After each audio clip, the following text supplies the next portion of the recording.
அதாவது இந்த ஆட்சி துவங்கியிருப்பதே ஒரு மோசமான அறிகுறியாகத்தான் இருக்கிறது. ஏற்கனவே செயல்படுத்த திட்டங்களை நிறுத்துவதும் பெயர் மாற்றுவதுமாக இருக்கிறார்கள். ஆனால் தொகுதியை பொறுத்தவரை இந்த திட்டங்கள் எல்லாம் கைவிக்கப்பட்டால் நாங்கள் பொதுமக்கள் நிச்சயமாக சும்மா இருக்க மாட்டாங்க. ஏன்னா ஒரு நீண்ட நாள் கோரிக்கைகள் நிறைவேற்றப்பட்டிருக்கிறது, தொகுதியுடைய வளர்ச்சி பணிகள் நிறைவேற்றப்பட்டிருக்கிறது. எனவே பொதுமக்களே அதற்கான கேள்வியை கேட்பார்கள், வெளியிடுவார்கள். இன்னைக்கு தவேகாவுடைய கூட்டணியில் இடம்பெற்றிருக்கின்ற எங்களுடைய பழைய தோழர்கள் எல்லாம் அவர்களால் தவேகாவுடைய செயல்பாடுகளை ஏற்றுக்கொள்ளவும் முடியவில்லை. அதே சமயத்தில் எடுத்த முடிவுகளால் பின்வாங்கவும் முடியாமல் ஒரு மன உளைச்சலில் இருப்பதை தான் அவர்களுடைய பேட்டிகள் காட்டுகிறது. குறிப்பாக இந்திய கம்யூனிஸ்ட் கட்சி வீரபாண்டியன் அவர்கள் மிக தெளிவாக பேசக்கூடியவர், மிக தெளிவான கொள்கைவாதி. ஆனால் ஒவ்வொரு நாள் காலையும் மாலையும் அவர் அளிக்கிற பேட்டியே அவருக்கே அது வித்தியாசமாக இருக்கும் என்பது எல்லோரும் உணர்ந்திருக்கின்ற சூழல். எனவே காலம்தான் இதற்கெல்லாம் முடிவு சொல்ல வேண்டும்.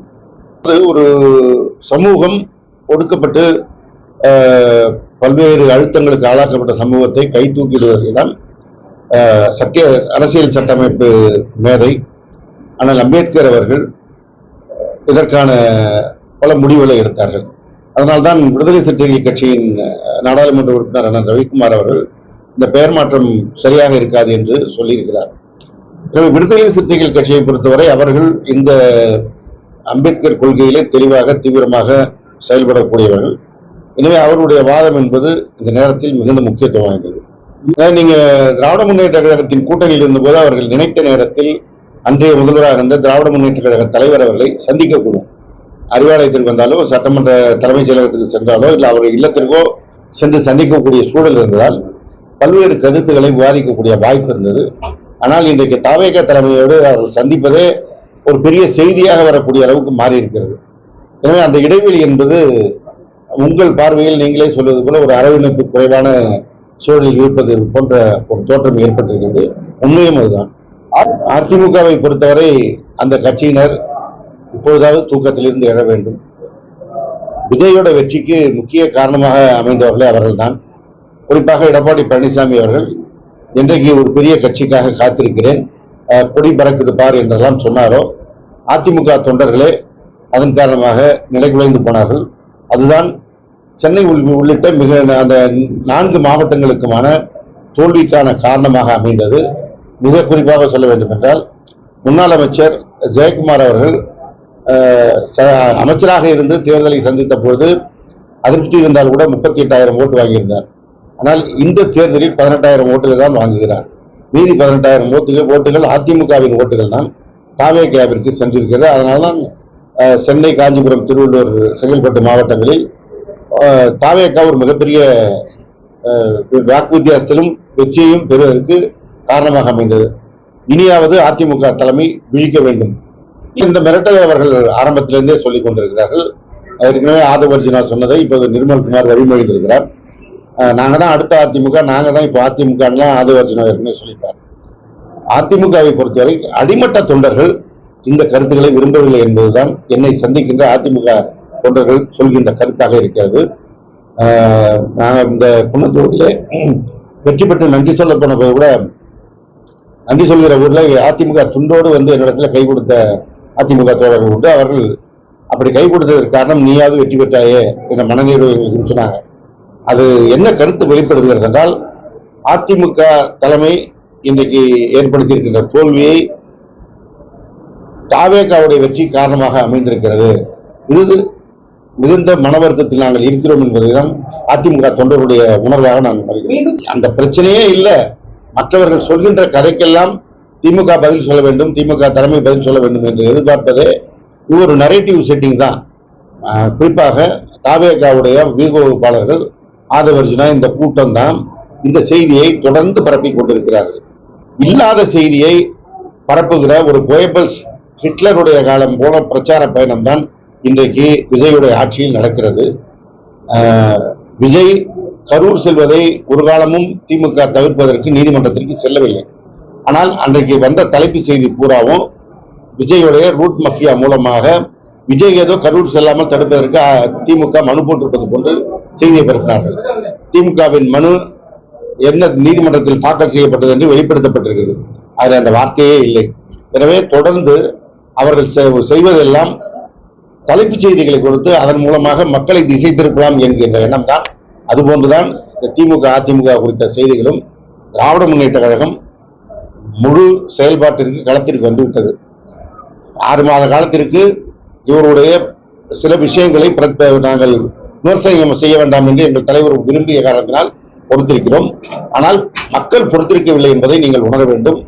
கன்னியாகுமரியிலே ஒரு கஸ்டடியல் டெத் ஒன்று ஏற்பட்டிருக்கிறது. அதன் மூலமாக சபரிவர்மன் என்பவருடைய உயிரிழப்பிற்கு பிறகு அங்கு என்ன கொந்தளிப்பு நிலவுகிறது என்பதை இன்றைக்கு நாம் பார்த்து கொண்டிருக்கிறோம். அதே போல பழனியில அறநிலையத்துறைக்கு சொந்தமான இடத்தை தனியார் ஒருவருக்கு விற்றது குறித்து இன்றைக்கு நீதிமன்றம் மிகுந்த கண்டனத்திற்குரிய செய்தியாக பார்த்து அவர்கள் அதில் ஒரு தீர்ப்பு வழங்கியிருக்கிறார்கள். ஆனால் அதையும் மூடி மறைக்கிற விஷயமாக, அதை திசை திருப்புகிற விஷயமாகத்தான் இந்த அமைச்சர் பெருமக்கள் பதில் சொல்லிக் கொண்டிருக்கிறார்கள். எனவே மக்கள் களத்திற்கு வந்து விட்டார்கள். எனவே நிச்சயமாக திராவிட முன்னேற்றம் எதிர்காலத்தில் இந்த அரசை முழுமையாக வெட்ட வெளிச்சப்படுத்தி திராவிட முன்னேற்ற கழகத்தினுடைய செயல்பாடுகள் தொடரும். அதிமுக மருத்துவக் கல்லூரிக்கு மட்டும்தான் அந்த 7.5 கொண்டு வந்தார்கள். மற்ற பொறியியல் துறை, வேளாண் துறை போன்ற மற்ற ப்ரொஃபஷனல் கோர்சஸுக்கும் அந்த 7.5 விரிவுபடுத்தியது திராவிட முன்னேற்ற கழக ஆட்சி. எந்த ஒரு திட்டமும் படிப்படியாகத்தான் செயல்படுத்தப்படும். அப்படி படிப்படியாக செயல்படுத்தப்பட்டதுல இன்றைக்கு அவர்கள் அடுத்த கட்டத்திற்கு போகலாம். ஆனா ஸ்டிக்கர் ஒட்டிக்கிற விருப்பப்படுவாங்க. திராவிட முன்னேற்ற கழகம் செய்தாலும் அதை அதிமுக செய்திருந்தாலும் அந்த திட்டங்களுக்கெல்லாம் இன்றைக்கு ஸ்டிக்கர் ஒட்டி கொண்டு அதை ஏதோ தான் செய்தது போல தொடர்ந்து காட்டிக்கொள்கிற முயற்சியில் இந்த அரசாங்கம் ஈடுபட்டுக் கொண்டிருக்கிறது. 2 நாட்களுக்கு முன்பாக திராவிட முன்னேற்ற கழகத்தின் ஆட்சி காலத்தில் MRP மூலமாக தேர்வு நடத்தப்பட்டு தேர்வுக்கு அதில் தேர்ந்தெடுக்கப்பட்ட அரசு மருத்துவமனைகளுக்கு இப்ப இவங்க பணியாணை வழங்குறாங்க. ஆனா ஏதோ அந்த 60 நாள்ல இவங்களே அதுக்கு நோட்டிபிகேஷன் கொடுத்து பணியிடத்தை உருவாக்கி தேர்வு நடத்தி அவர்களை தேர்வு செய்து பணி கொடுப்பது போல ஒரு ஷோ செய்யறாங்க. நேற்றைக்கு பழனி விவகாரத்தில் பேசும்போதும் அந்த இந்து சபை அறநிலையத்துறை அமைச்சர் ரமேஷ் சொல்றாரு, கடந்த அக்டோபர் மாதம் நவம்பர் மாதத்தில் எடுக்கப்பட்ட நடவடிக்கைகளை எல்லாம் சொல்லிட்டு தேதி வாரி அவரே சொல்றார். சொல்லிட்டு இந்த நடவடிக்கை எல்லாம் நாங்கள் எடுத்திருக்கிறோம் என்கிறார். அந்த நடவடிக்கை எடுத்தது திராவிட முன்னேற்ற கழக ஆட்சி. இன்னைக்கு அந்த இடத்தை கொடுத்ததுதான் இவங்க. இப்ப திமுக எதெல்லாம் நல்லது செய்ததோ அதையெல்லாம் தாங்கள் செய்தது போல சொல்லிக் கொள்கின்ற அதே வேளையில் திமுக மீது ஒரு ஊழல் குற்றச்சாட்டுகளை சொல்லி திமுகவை அழித்து விடலாம்னு நினைக்கிறாங்க. மக்களுக்கு தெரியும் இந்த விடியல் பயணத்தை யார் கொண்டு வந்தது என்பது மக்கள் அறிவார்கள்.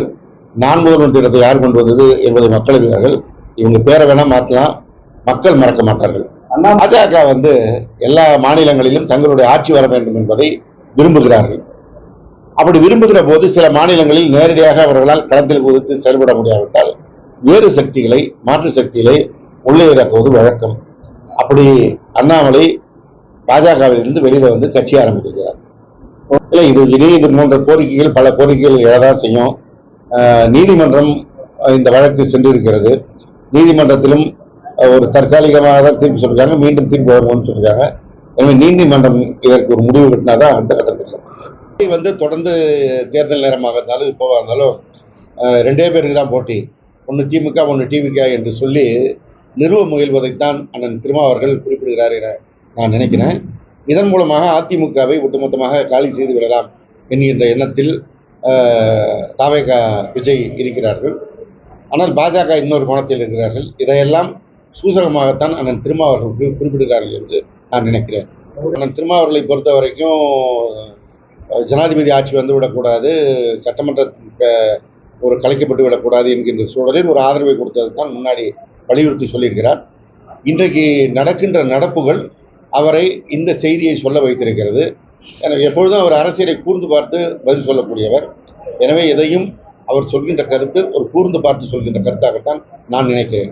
இந்த ஆட்சி அமைந்ததுலேருந்து பார்த்தீங்கன்னா 2 செய்தி தான் போலமா. இந்த ஆட்சி அமைந்ததிலிருந்து, விஜய தலைமையிலான தாவேக ஆட்சி அமைந்ததிலிருந்து 2 விஷயங்கள் தான் மிகுந்த குறிப்பிடத்தக்கவையாக இருக்கும். ஒன்று, இன்றைக்கு எழுந்தால் என்ன பதற்றமான செய்தி என்கின்ற பார்க்கின்ற ஒரு நிலைமை வந்திருக்கு. எந்த ஒரு புதிய ஆட்சி அமைந்தாலும் அந்த ஆட்சி அமைந்த ஒரு 6 மாத காலம் மிகுந்த ஒரு ஸ்மூத்தான ஒரு காலகட்டமாக இருக்கும். எல்லாம் புதிய அறிவிப்புகள், புதிய திட்டங்கள் இப்படி தான் இருக்கும்.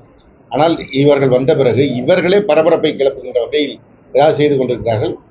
ஆட்சியும் இவர்கள் கட்டுப்பாட்டில் இல்லாமல் இவர்கள் இந்த பரபரப்புக்கு போவதும் குதிரை பேரம் நடத்துவதுமாக இருப்பதால் இவர்கள் கட்டுப்பாட்டில் இல்லாமல் போகின்ற காரணத்தினால்தான் ஒவ்வொரு நாளும் ஒரு செய்தி பாலியல் குற்றங்கள், லாக்அப் மரணங்கள், காவல்துறையோட அத்துமீறல்கள் என்று பல செய்திகள் தொடர்ந்து வந்து கொண்டிருக்குது. ஆனால் ஒரு செய்திக்கும் முதலமைச்சர் வாய் திறப்பதே இல்லை. ஏற்கனவே கடந்த காலத்தில் மாண்புமிகு கழகத் தலைவர் தளபதி அவர்கள் முதலமைச்சராக இருந்தபோது எந்த சம்பவம் நடந்தாலும் அந்த சம்பவம் குறித்து தன்னுடைய கருத்தை வெளிப்படுத்துவார். இங்கே ஏதாவது ஒரு இது போன்ற லாக்அப் நடந்தால் கூட அவரிடத்தில் மன்னிப்பு கேட்டு அவர் அந்த குடும்பத்துக்கு வருத்தம் தெரிவித்த செய்திகள்லாம் இருக்குது. ஒரு முதலமைச்சர் அவ்வளோ இறங்கி மக்களிடத்தில் பழகினார். அதை கூட இவர் கிண்டல் பண்ணார், சாரி சொல்லாதீங்க, நீதி தான் வேணும்னு. ஆனால் இன்றைக்கி அந்த சாரி சொல்ல கூட இவர் தன்னுடைய கருத்தை வெளிப்படுத்துவதற்கு தயாராக இல்லை. அதே போல் ஒன்றிய அரசு மூலமாக பல்வேறு நெருக்கடி வருது, அது குறித்தும் வாய் திறப்பதற்கு அவர் தயாராக இல்லை. அவரை பொறுத்தவரை அவர் என்ன நினைத்துக்கிட்டு இருக்கிறாருன்னா, எப்பொழுது அவர் நினைக்கிறாரோ அப்பொழுது மேடை ஏறி தன்னுடைய கருத்தை சொல்லிவிட்டு போய்விடலாம், அதுவே தமிழ்நாட்டு மக்கள் ஏற்றுக்கொள்வார்கள் என்று நினைத்துக் கொண்டிருக்கிறார். அவர் புரியாமல் இருக்கிற விஷயம், அவருடைய ரசிகர் மன்றத்தை சேர்ந்தவர்களும் அவர் மீது ரசிக மனப்பான்மையோடும் வாக்களித்தவர்கள் தான் அவர் சொல்லுகின்ற செய்திக்காக காத்திருக்கிறவர்கள். மற்ற தமிழ்நாட்டு மக்களை பொறுத்தவரை ஒரு முதலமைச்சராக தன்னுடைய கடமையை அவர் ஆற்ற வேண்டும் என்றுதான் எதிர்பார்க்கிறார்கள்.